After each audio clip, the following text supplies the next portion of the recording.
Badan Narkotika Nasional Provinsi Banten gagalkan penyelundupan 298 kg ganja asal Aceh dengan modus pengiriman buah. Kejadian berawal saat petugas BNN Provinsi Banten mendapatkan informasi bahwa ada pengiriman narkotika melalui Pelabuhan Merak, Banten. Selanjutnya, petugas membuntuti truk tersebut. Dan setelah tiba di Jalan R.E. Marta Dinata, Serang, Banten, petugas memberhentikan truk dan mengamankan supir beserta kernet. Hasil pemeriksaan petugas mendapati 6 karung besar yang berisi 298 bungkus sabu yang disembunyikan di sela-sela tumpukan peti buah alpukat.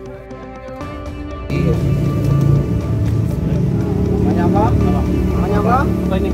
Namanya apa? Jawa, Pak. Namanya apa? Ah, kamu pura-pura nggak tahu. Kamu Bilang apa? Apa? Apa?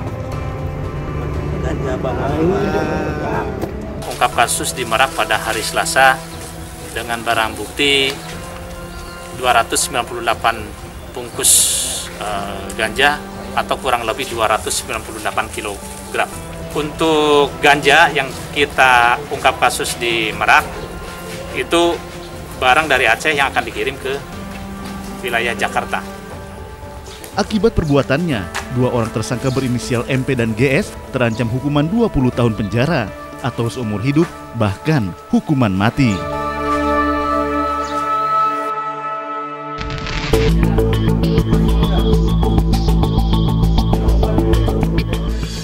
Berbagai cara dilakukan sindikat jaringan narkoba untuk memasukkan barang haram tersebut ke wilayah Indonesia. Di Bandara Internasional Hang Nadim, Batam, petugas bea cukai mengamankan 2 kurir narkotika jenis sabu. Kejadian berawal ketika petugas bea cukai Batam dan otoritas keamanan bandara mencurigai gerak-gerik seorang penumpang yang akan melewati alat pemindai.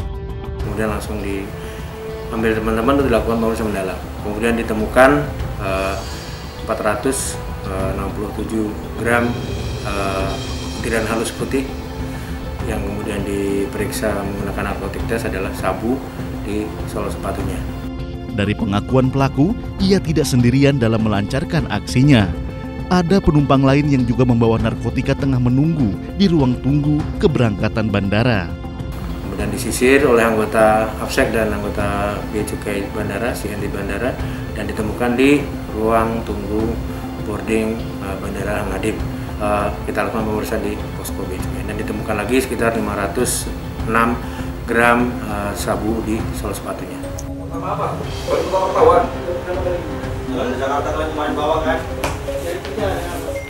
Hasil pemeriksaan petugas, kedua pemuda nekat menjadi kurir dikarenakan tergiur upah sebesar 13 juta rupiah. Kedua pelaku dan barang bukti narkotika jenis sabu seberat 973 gram diserahkan ke Polresta Balerang untuk kepentingan penyelidikan.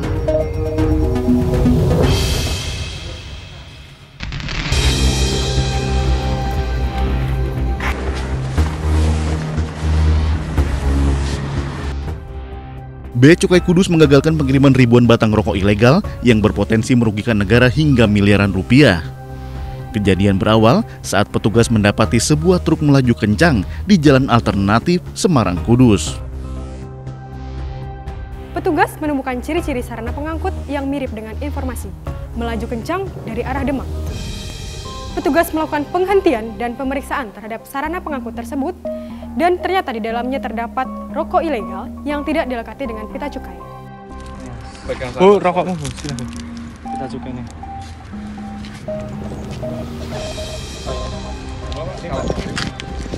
Ini jadi rokok apa namanya dilekati pita cukai, tapi pita cukainya hologramnya enggak.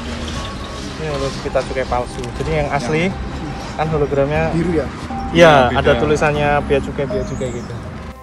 Setelah dilakukan pembongkaran, petugas mendapati 84 karton yang berisi rokok tanpa pita cukai dan juga 36 koli rokok yang diduga dilekati pita cukai palsu. Petugas Bea Cukai Kudus juga mengamankan sebuah truk di res area tol Semarang Batang. Saat diperiksa, petugas menemukan barang bukti lain, yaitu rokok yang diduga dilekati dengan pita cukai palsu. Dari hasil pemeriksaan, di dalam sarana pengangkut ditemukan 99 karton rokok yang diduga dilekati pita cukai palsu. Hah? Enggak, yang nyupirin jenengan? Jenengan. Yang nyupir ini siapa? Nah, yang nyepirin jenengan dah. Nah, sebelah sini. Yang kok rokok ini. Makanya kita buat rokok muat. Nah, ini kan rokok. Terus Salkep.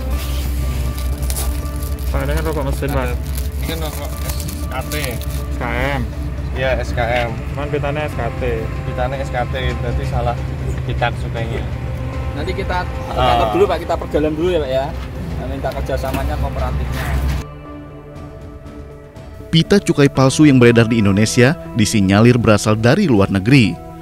Direktorat Penindakan dan Penyelidikan Bea Cukai mengungkapkan pita cukai palsu dikirim melalui jasa ekspedisi. Cukai yang kami jelaskan tadi adalah pita cukai yang bisa dibilang tergolong kualitas rendah. Pita cukai palsu dengan kualitas rendah seperti ini biasanya diproduksi di dalam negeri. Sedangkan untuk pita cukai palsu yang berkualitas sedang hingga baik biasanya diproduksi di luar negeri.